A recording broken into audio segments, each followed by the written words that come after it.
class.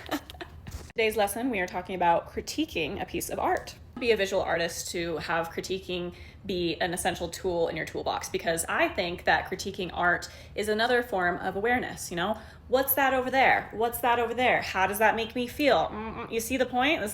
These are important things, okay? So as an example, we are going to talk about this painting, which has been in my family for generations, and it is actually going to be the focal point and the inspiration for my next painting, which is going to be a sequel of this painting. I've never done something like that before, but it's going to be really interesting. So let's talk about the elements of this painting that we first notice when you first look at it, and then the things that I would like to continue or change, etc.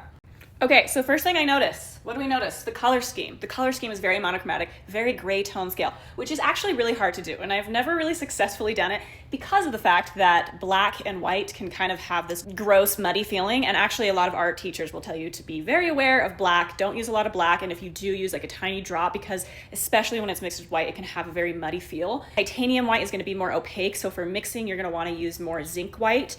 And to have a little bit more of a blue vibe, a little more cool tones, use Mars black instead of the other kinds of blacks. There's different kinds that, can help with that cool tone. Really, the biggest color here I see is Payne's gray, which Payne's gray is like a gray, blue, black situation. It's really good for shadow work. What do we see next? We see the light sources, right? And the beautiful thing about these light sources is one's coming from up here, one's coming from down here. And although they're not the exact same shape, they're going in opposite directions, right? They're going like this, and so it lends to the weight of each side.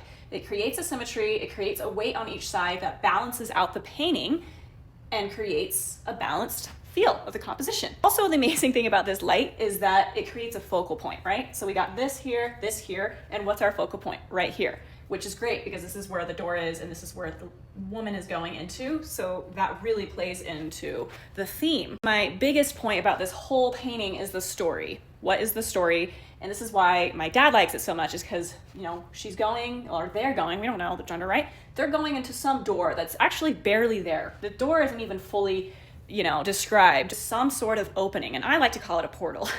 Is this going towards an actual place? Is this very metaphorical, or where are they going? What's going on with, the very limited openings that we are seeing about this? It's just so ominous. What is this person's role in this, right? Those are the three things that I would like to continue, but also in my own spin. Monochromatic look, maybe I add another color. Maybe I add like an orange glow or a red glow or something like that, but I still would like it to be very limited in the color palette. And then have some sort of lighting that lends this mysterious, ominous feel. And the story, and coming up with some kind of story that's not too specific, that leads, some sort of questioning of where they're going, what they're coming from, and, has the audience questioning, having their own story that comes with that and not being too specific with that.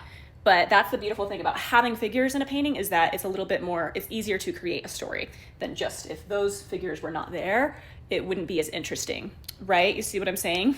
Anyway, I hope this is kind of fun, and I just stretched this canvas this size. This is actually not a standard size anymore, so I created a stretch my own canvas. And there's so much great detail work here, and making it look, the texture to look like a concrete look, like things that I've never done before. So I'm gonna do my best with the skills that I do have and try to create at least the feel of this painting and the next step towards what this is. And I hope that I do it justice. All right, class dismissed.